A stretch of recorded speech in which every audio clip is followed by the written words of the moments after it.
Halo Sinekrip, balik lagi sama gue Rashid Hari. Dan setelah berminggu-minggu terakhir ini gue sama Arya tuh tukeran tugas ya. Jadi gue yang review horor, dia yang review non horor. Akhirnya kami kembali ke setelan pabrik, ya Allah.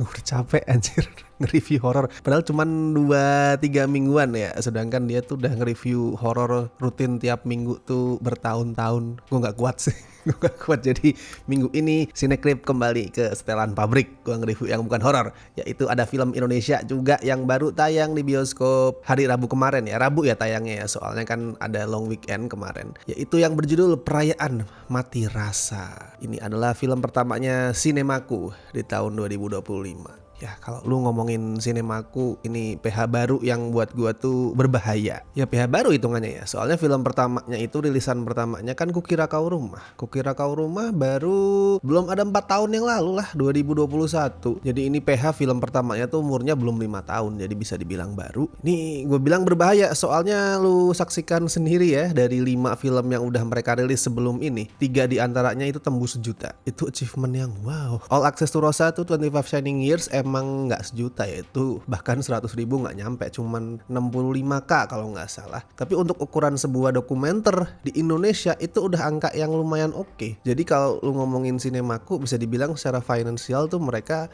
so far hasilnya bagus. Dan bukan semata karena mereka jualan ya, karena mereka bikin horor itu enggak. Horornya baru 1. Itu pun film yang paling gak laris sebenarnya. Jadi buat gue tuh Sinemaku bisa gede, bisa seperti sekarang, lonjakannya tuh cepet karena mereka punya identitas. Coba seberapa banyak PH itu punya identitas? Identitas dalam arti gini, lu denger ada film X, lu gak tahu ceritanya apa, lu gak tahu sinopsisnya, tapi lu tahu oh yang produksi adalah PH ini, dan lu bisa ngebayangin, lu bisa berekspektasi film seperti apa yang bakal lu dapet. Itu identitas. Kalau kasusnya Sinemaku, orang tuh datang ke bioskop nonton film mereka udah tahu pengen ngerasain apa, ya pengen nangis. Filmnya Sinemaku kan gitu ya, film-film yang lumayan bisa mewakili kegundahan dan perasaan sedih orang-orang zaman sekarang. Even di film dokumenter sama horornya ya juga seperti itu. Jadi mereka tuh konsisten sama identitas mereka, mewakili kegundahan-kegundahan yang dulu itu dianggapnya nggak baik, dulu dianggap cengeng, dianggap nggak normal. Tapi di generasi sekarang, mulai sejak era-eranya Gen Z ya, itu mulai berusaha dimengerti. Hal-hal kayak kesedihan, duka, kesehatan mental kan dulu kan dianggapnya oh apa sih itu, dianggap remeh. Sekarang berusaha dimengerti, dan Sinemaku film-filmnya coba mewakili itu. Buat gue itu sih yang bikin film-film mereka tuh berhasil. Mereka punya identitas yang relate sama generasi sekarang, termasuk film ini. Tapi FYI, ini film judulnya itu diambil dari lagu ya, lagu Perayaan Mati Rasa, lagu yang judulnya sama, yang dibawain sama sutradaranya sendiri, Umay Shahab sama Natania Karin. Kalau ceritanya buat gue ini adalah film tentang tenggelam. Ini film tentang orang-orang yang tenggelam. Ada yang tenggelam secara literal, ada juga yang tenggelam dalam kehidupan, dalam perasaan mereka, dalam kesedihan mereka. Protagonisnya yang namanya adalah Ian, yang diperanin sama Iqbal Ramadan, ini merasakan jenis tenggelam yang kedua. Dia tenggelam dalam kesedihan dia, karena di saat adiknya yang namanya Uta, yang diperanin Umay sendiri, itu berhasil sukses lewat podcast dia, yang bikin dia tuh punya jutaan follower di medsos. Bandnya Ian yang namanya Midnight Serenade itu belum juga bisa mendapatkan popularitas. Padahal buat gue lagu-lagu mereka tuh oke loh. Ya kalau di dunianya film ini mungkin dianggap nggak mainstream ya, dianggap kurang menjual. Tapi kalau ini buat gue personal, lagu-lagu mereka oke. Kayak ada di tengah-tengah antara idealis yang eksploratif, yang kadang pakai distorsi, tapi juga bisa menyentuh perasaan orang lewat lirik-liriknya. Buat gue lagu-lagunya Midnight Serenade gitu. Jadi ada 4 personilnya Midnight Serenade ini. Yang pertama si Ian tadi, yang nama panjangnya adalah Ian Antono ya.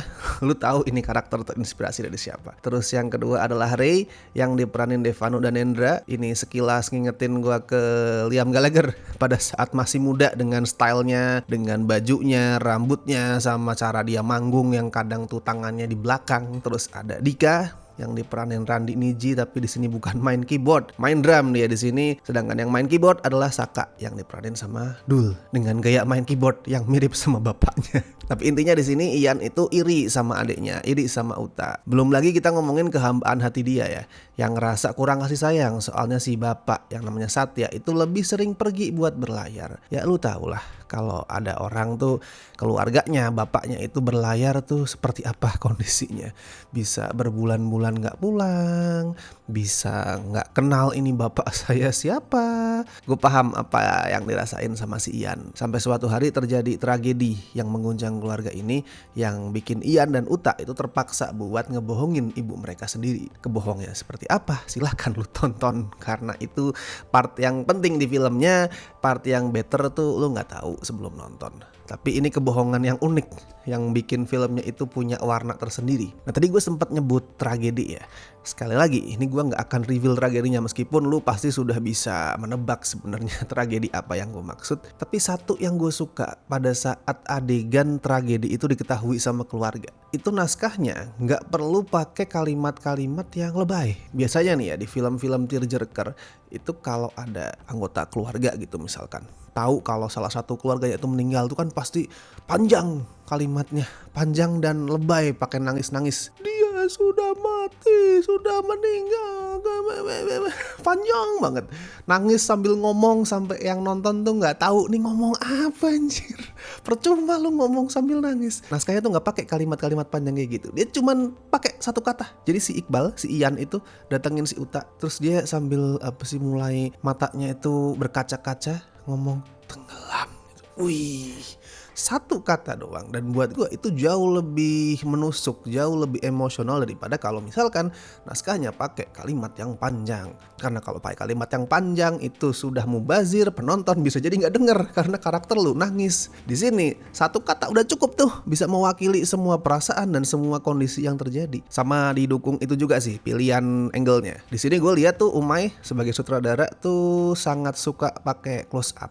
Dia kayak pengen mendekatkan penonton dengan karakternya lewat close up. Jadi kita tuh bisa mengobservasi ini muka karakternya, ekspresi yang mereka munculin tuh seperti apa, yang jadinya kita juga bisa jadi tahu perasaan yang lagi dirasain itu apa. Lu adalah fans Iqbal, lu beruntung lu, karena lu akan sering lihat mukanya Iqbal dalam close up. Tapi yang gue suka juga di sisi lain, walaupun banyak close up, sinematografinya itu juga bagus pada saat munculin sesuatu yang berlawanan banget sama close up. Sesuatu yang berlawanan sama close up kan jelas ya, yang dari jauh, yang wide, yang landscape. Nah itu juga bagus. Sinematografinya tuh digarap sama Bagus Trusno Aji. Pada saat close up dia bisa nangkep ekspresi karakternya, pada saat wide, pada saat landscape itu cakep. Gue paling suka tuh tiap karakternya lagi berdiri di tengah pelabuhan gitu, di tengah pelabuhan yang kapalnya tuh gede-gede, terus dari belakang kameranya nangkap landscape. Karakternya tuh kelihatan kecil banget, terus di depan mereka ada kapal raksasa,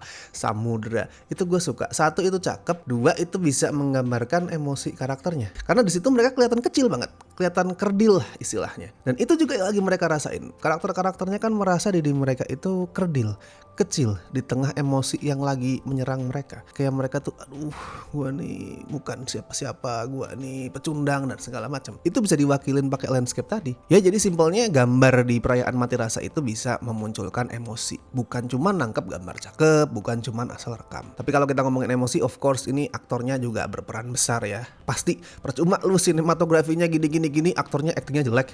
Itu kan percuma. Iqbal sebagai Ian tuh gue suka bukan karena nangis-nangisnya, tapi karena dia itu bisa ini loh, mewakili perasaan seseorang yang ngerasa kalau hidup dia itu udah sesek banget. Jadi kalau dia lagi sedih tuh gak yang cuman galau atau langsung nangis, tapi dia kayak gitu, kayak sesek banget rasanya. Itu sih yang gue rasa coba di-achieve sama Umay. Dia gak pengen memperlihatkan orang yang sebatas nangis, tapi orang yang ngerasa ini dunia sesek banget di hati gue. Dan Iqbal bisa mewakili itu. Terus yang bagus juga adalah Dwi Sasono. Dwi Sasono tuh sudah bisa lepas ya dari image dia. Kalau generasi sekarang sudah lupa mungkin sama Dwi Sasono yang dulu. Karena kalau dulu pada saat mungkin 2010-an pertengahan tuh kalau misalkan lu lihat Dwi Sasono, bahkan di saat lagi mainin peran serius itu satu studio ketawa. Dan gue sebel karena gue ngerasa ini aktor lagi berusaha mainin peran serius loh.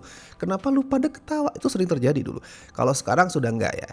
Karena orang sekarang, generasi sekarang sudah mungkin agak lupa sama Dwi Sasono versi lawak yang dulu, yang era-era tetangga masa gitu. Dan di sini dia bisa ngebuktiin itu. Sebagai aktor serius Dwi Sasono bagus. Dia bisa jadi figur ayah yang hangat, yang ngasih pondasi buat semua emosi yang nanti muncul. Sama Yunik Priscilla juga bagus banget. Apalagi pada saat third act dia ini, si Yunik Priscilla ini jadi penggerak emosi utamanya. Ya Iqbal, Umay itu juga. Tapi di third act yang paling menusuk itu ibunya. Gimik alurnya juga bagus. Gue bilang gimik karena sebenarnya sebenarnya ini nggak terlalu perlu sih. Kalau nggak dipakai juga bisa, tapi dipakai jadi ngasih identitas yang khas. Gimmick yang gue maksud adalah alurnya itu dibagi jadi 4 babak, yang masing-masing babaknya itu dikasih nama berdasarkan 4 zona laut. 4 zona laut berdasarkan kedalaman ya. Itu ada abyssal, batial, neritik, sama littoral. Jadi dari awal tuh kita ada di zona yang paling dalam dulu tuh abyssal, terus pelan-pelan naik ke atas sampai ke littoral yang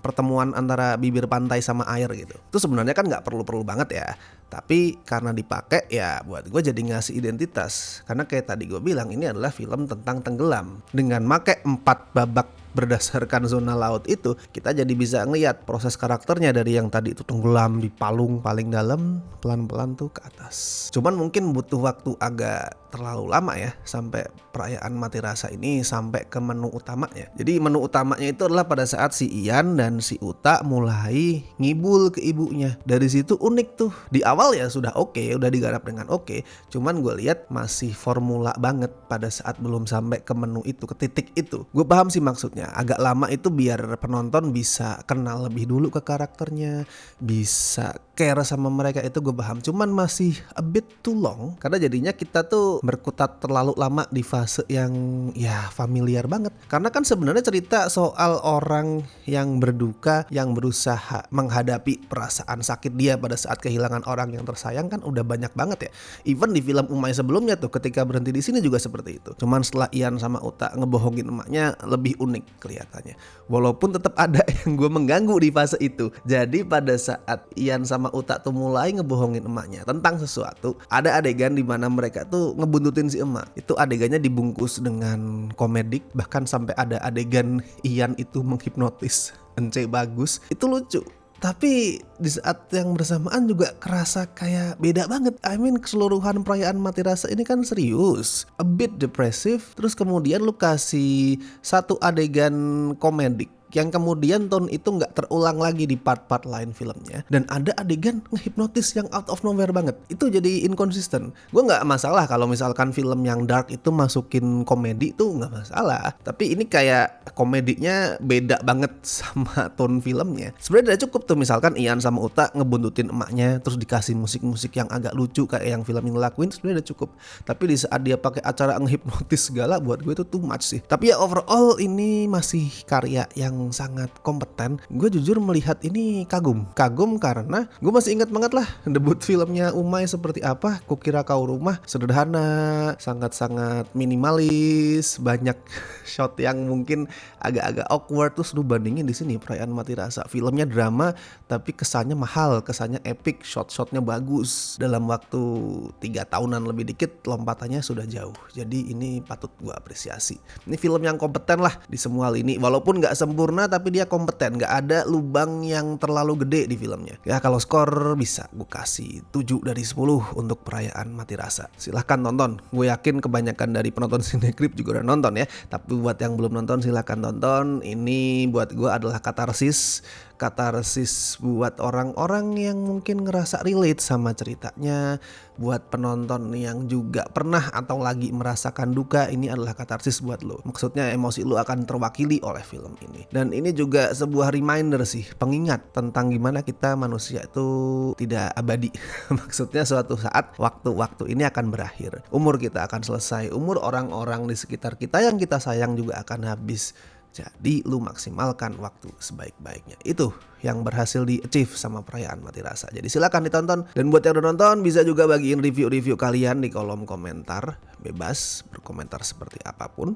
Dan seperti biasa gue ingetin, jangan lupa like video ini, subscribe Cinecrip, dan lu isi juga ya reviewnya di scorefilm.com. Sudah ada banyak review yang masuk, silakan lu input di situ. Dan as always gue ingetin, buat yang pengen join ke membership Cinecrip bisa dicek benefit yang lu akan dapat di tiap tiernya apa aja, karena beda-beda, ada 3 tier, silakan dicek. And thank you so much buat teman-teman yang masih join sampai hari ini, terutama beliau-beliau berikut ini dari tier Besti dan La Familia. Makasih banget. Alright then, gue Rashid Hari, sampai ketemu di review-review berikutnya.